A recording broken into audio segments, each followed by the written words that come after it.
Thank you, Mr. Weir. May I, in introducing this debate, recognise that the new minister in her place, making her debut here, but also recognise that this is very much work in progress as far as the department is concerned.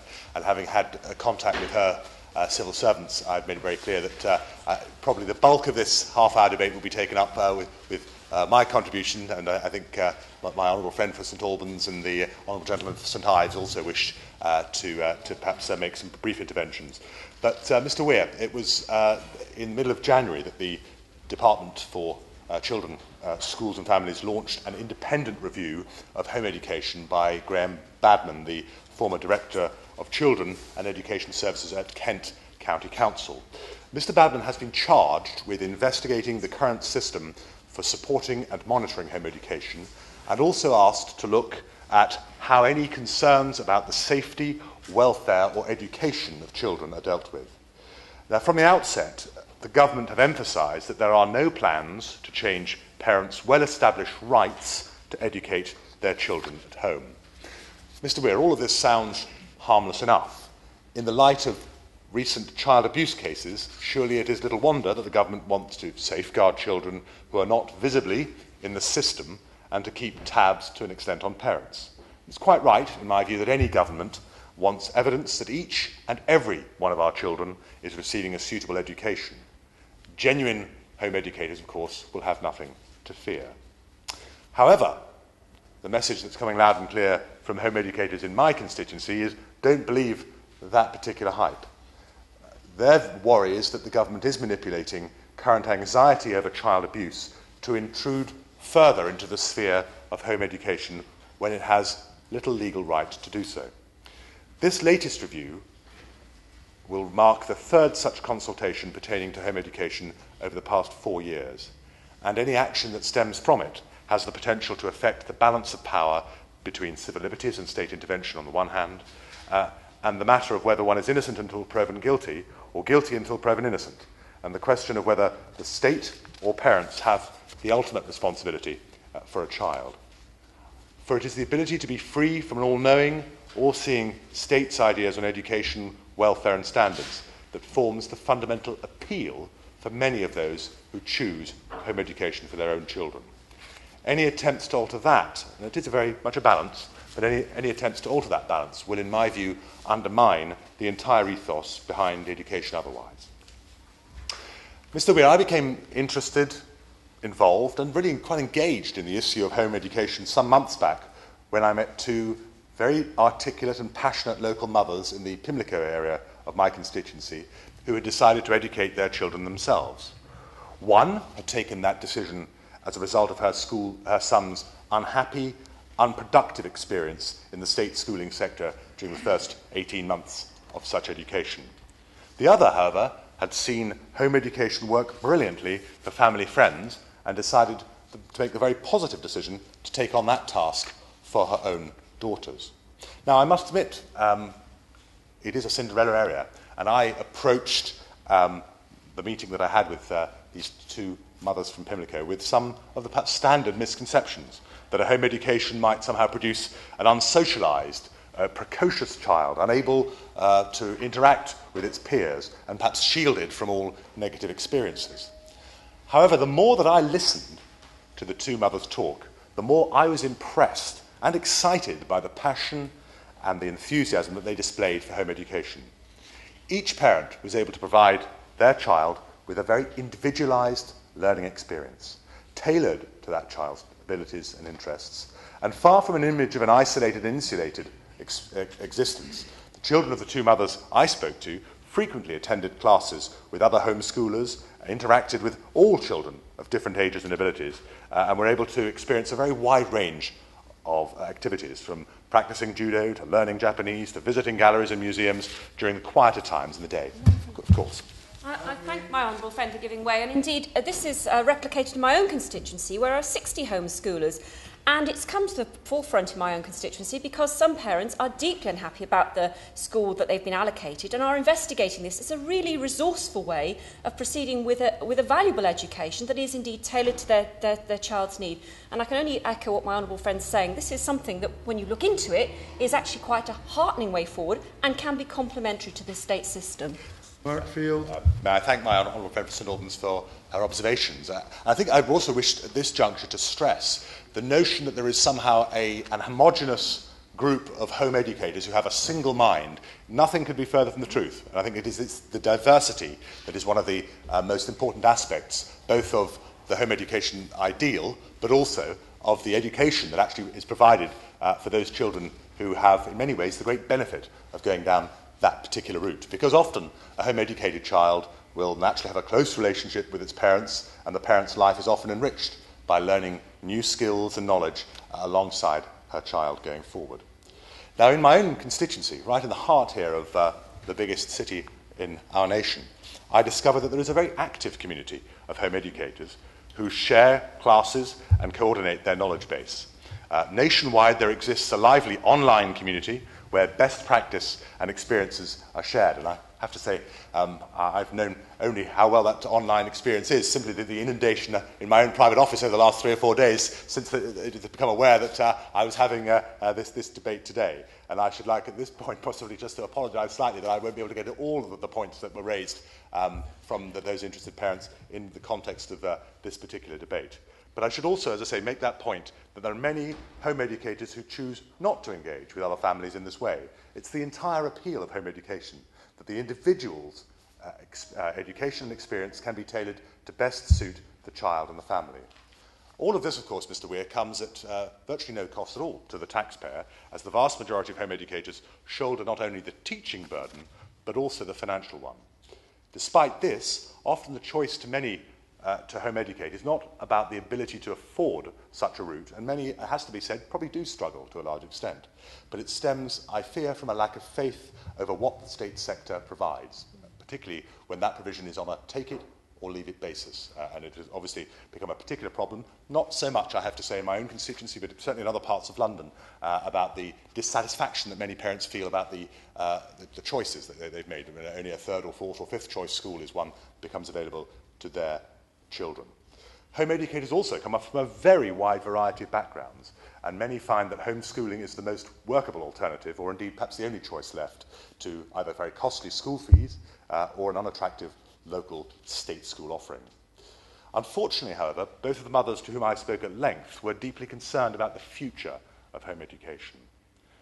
There has been a long sense of suspicion that the government, both local and national, is uncomfortable with the idea of parents providing education that can't be monitored, tested, or accounted for.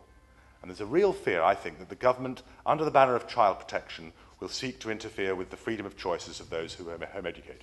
And as someone who represents one of the big flagship Conservative boroughs, I would have to say, the same probably applies to the view of the local education authority, who I think are equally to blame. So it's not I'm not in any way trying to make a partisan party political point here. The freedom that is so fiercely guarded for the vast majority of home educators, and their choice to pursue this path was down into a fundamental rejection of an imposition of state values, but also a lack of faith in the state's ability to provide a suitable education for their child.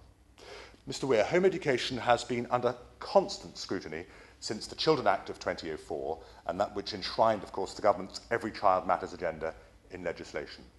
Draft guidelines clarifying the rights and responsibilities for home educators and local authorities were drafted and debated in early 2005. Then they were shelved for 2 years, and they were finally published in autumn of 2007. That particular consultation had caused a great deal of anxiety among many home educators, as it was feared that the government would try to introduce inspections and to control the curricula. In the end, guidelines issued after the review maintained the previous position, and most families, I have to say, were incredibly relieved. But meanwhile, the Education and Inspections Act of 2006 brought new duties with respect to identifying children who are missing their education. Yet there was another consultation in autumn last year, Children Missing Education, which will see all home educators eventually tracked down as a result of contact point. And in this way, local authorities will be required to determine as far as they're able, whether a child is receiving what a local educational bureaucrat deems is a suitable education. Prior to this, the role of the local education authority was only requiring to make a note of any families that they found home educating. All of this, I think, casts doubt over the government's motives with the Badman review, particularly as the consultation response time has been cut from 12 to 4 weeks. Why have they not given this latest guidance a chance to work through? Could it be that this consultation is a knee-jerk reaction from a government that is fearful of any further culpability in the face of some quite deep failings in the care system? Home educators with whom I've engaged only conclude that either the government has no faith in its previous reviews, or this is now a superficial exercise to try and allay public concern, a bid to make good other failures with frenetic activity, which will only result in few or no changes. Of course. I'm very grateful to Andrew for giving away making a very, very strong case. He says that there may be a public concern about this particular sector, but having visited a group of home educators in my own constituency in Penzance, it's very clear that, if anything, these people have chosen this option precisely because in many cases they want to escape abuse and bullying in schools. So some choose it for other reasons. But it was clear in a letter that I received from the then Under Secretary of State in the department, the Noble Lord Adonis, that on the 19th of June 2007, he made clear to me then that under Section 47 of the Children Act 1989, that in fact the powers already exist to intervene in cases where the state believes that a child may suffer harm. So I agree with the Honourable Member, and I think that really the state already has the powers to intervene where they suspect that harm may be going on. I think it's a very, very valid point, and I'm glad he's brought up that the issue is not just, as I say, in the middle of a big city or in a suburban conurbation, but actually right out in the depths of the far southwest of England that there is this passion in place. And again, it's probably worth stressing, I appreciate that the Honourable Member made this point in many ways, that the issue is not simply that it's children who are dropping out of the system who are being bullied.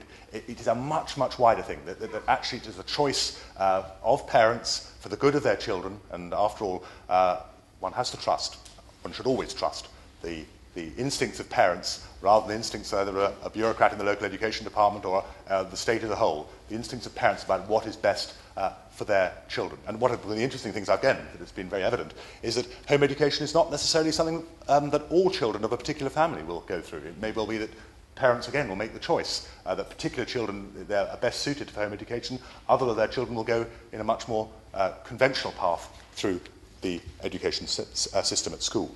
And I think people very unfamiliar with the ethos behind home education might question the defensiveness of some who home educate. Why not let the government in if there's nothing to hide? It might be asked. A refrain which, of course, has seen so many other freedoms cast aside over the past decade or so.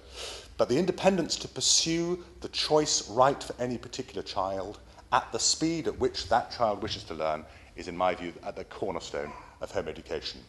Home educators opted out of the system by and large because, to an extent, they have lacked some confidence in the idea of a very strict and regulated state system, something that has been apparent for quite some time, 20 or 30 years, the rise of the home curriculum, the national curriculum, the rise of ever more testing, and these are understandably concerns. So sacred is the independence, however, of home educators that for a long time, home educators have often remained under the radar. But they now do feel compelled to put their case forward as they have little faith in the review process that is currently being undertaken and the Badman report that I think will come through within the next few weeks and what it is trying to achieve. Indeed, very few believe it will produce anything but the right result in terms of what the government now seeks. As one home educator told me, they keep asking us for our views, and when we don't give them the right answer, they come back and ask again. And this is an issue, I think, again, that possibly is a function of government all too often, where they look at, not just in the education sphere, but beyond, where they look at individuals who are not doing the conventional standard thing. So I want to make it sure that the home educators' concerns are firmly put on the record. At the outset, I think it is important to clarify the law when it comes to education. The Human Rights Act states that in the exercise of any functions which it assumes in relation to education to teaching, the state shall respect the right of parents to ensure such education and teaching in conformity with their own religious and philosophical convictions.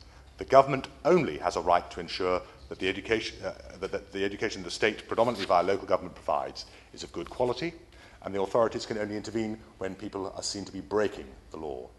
It's for the self-same reason, in my view, that police do not routinely visit people's homes to check out for stolen property. As such, there is an overwhelming case that home educators should be allowed to get on with their lives without undue state interference. Unfortunately, local authorities have become increasingly confused as to what is law and what is merely government guidance. Much of this confusion, I believe, arises from the government's Every Child Matters agenda, where the issues of education, health and welfare have been conflated. Home educators are deeply concerned about this. The Every Child Matters outcomes are to be healthy, to stay safe, to enjoy and achieve, to make a positive contribution, and to achieve economic well-being. And in choosing to home educate a child, the government has found it rather naturally rather difficult to ensure that this agenda is being applied by parents. Now, on launching the latest consultation, the government suggested that local authorities and children's organisations had expressed concern about the current system's ability adequately to support and monitor the education, safety and well-being of home-educated children. This fits with a growing body of evidence from home educators that they are more regularly encountering social workers who turn up, often unannounced, to make demands, evidence of class timetables, written work and so on. And in looking at the issue of forced marriage, for example, the Home Affairs Select Committee had also raised the fear that homeschooling might be used in some way as a cover for something more sinister. Home educators vigorously reject the attempts by the government to mix concerns about the child's welfare into any review of home education. They believe that the government's concerns in this regard are in line with a misguided misunderstanding that a child is safe when seen once or twice by a local authority. Furthermore, once the proposition has been put forward that home education can be used as a cover effectively for child abuse, home educators feel the onus of proof again has shifted on them to prove their innocence. And that I don't think is in any way desirable. Many home educators believe that the mixing of agendas stems partly from a fundamental misunderstanding of how they school their children. Much of the government's involvement in this area has linked work on uncovering hidden children to home education. In reality, very few children who are home educated are hidden, as much of their education, of course, is conducted outside the home.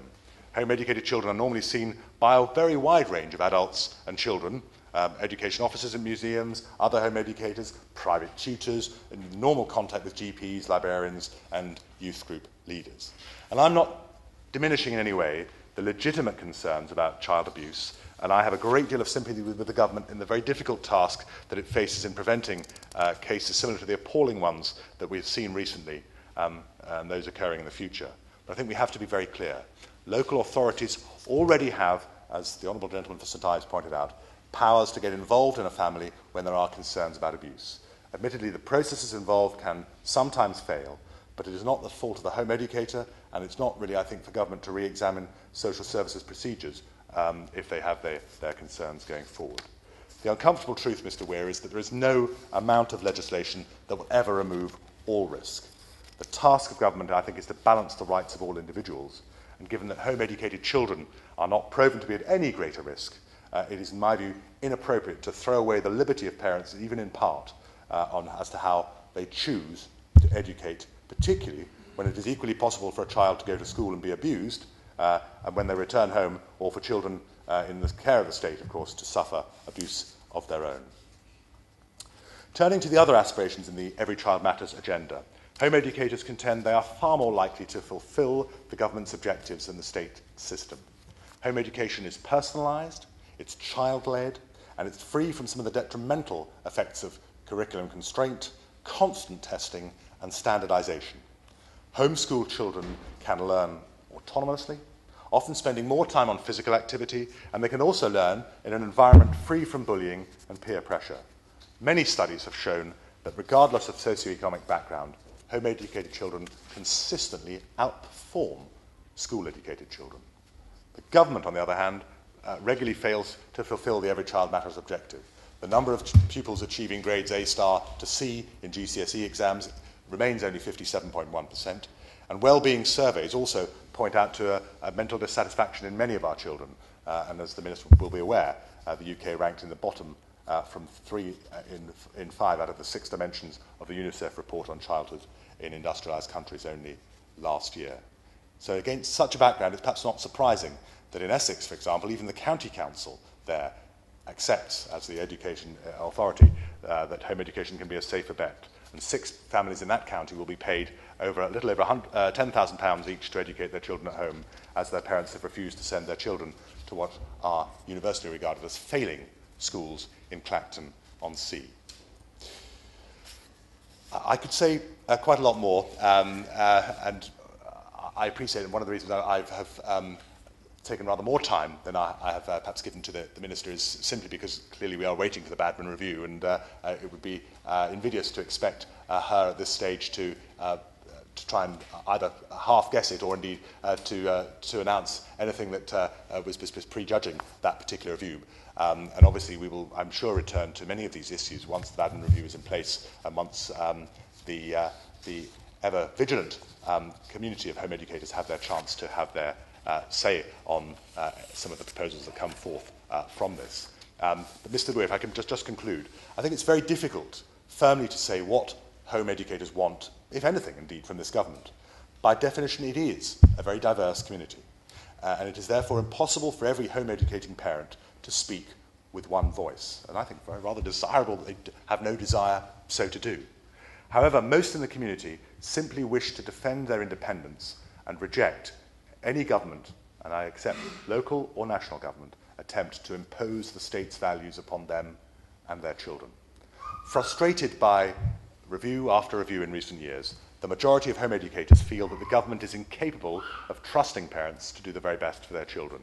Yes, parents do fail sometimes, but so too does government. Without being able to prevent all cases where a child is abused or not provided with a decent education, and let's be honest, such cases just as often, if rather more often, happen when the state is involved, it is, I believe, for governments to assess risk and to ask which particular areas warrant more attention. Increased intervention makes little financial sense, and it has the potential, I believe, to divert resources from truly vulnerable children. It also further infringes the rights of parents to make the best decisions for their children.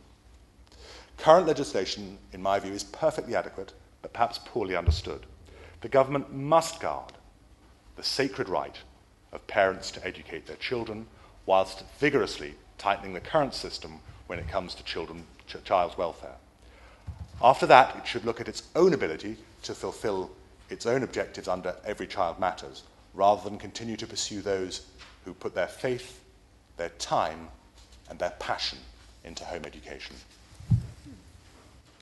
Diana Johnson. First of all, can I thank the Honourable Member for his understanding remarks of where we are in the review and also of my own position today, and congratulate him on securing this debate and the contributions that other members have made in this short debate. The government is committed to building a world-class education system for our children, and that system must be built on the highest possible standards of teaching, real choice for parents and pupils, and rigorous accountability. And home education is a vital part of that system. This debate draws out 2 very important themes which must be held in balance. One is the right of parents to decide what is best for their children in terms of their education and development. The other is the right of every child to receive a high standard of education in a safe, secure environment. At present in England, we have a system which takes great account of the rights of parents to choose an education for their child which is in conformity with their own religious and philosophical convictions. However, the fundamental right is for every child to receive an education, and we need to make sure that this important human right is delivered for every child in the land, even where, in rare cases, their parents have convictions which conflict with the right of the child to be educated. We also have to ensure that children have the opportunity... Yes? What can convictions does she have in mind that would conflict with the rights of education? I mean, is it any convictions, or are there specific convictions that are problematic as far as the government are concerned? Well, I think it would be rather extreme convictions. I think we would be talking about a very, very small number of parents who wouldn't want to have their children educated. So it would be a very extreme belief or philosophy that would make them want to follow that suit. And I think the state there would have to rightly take a view. If I could continue, we also have to ensure that children have the opportunity to express their views freely in relation to the education they receive. And that's, of course, in line with the United Nations Convention on the Rights of the Child.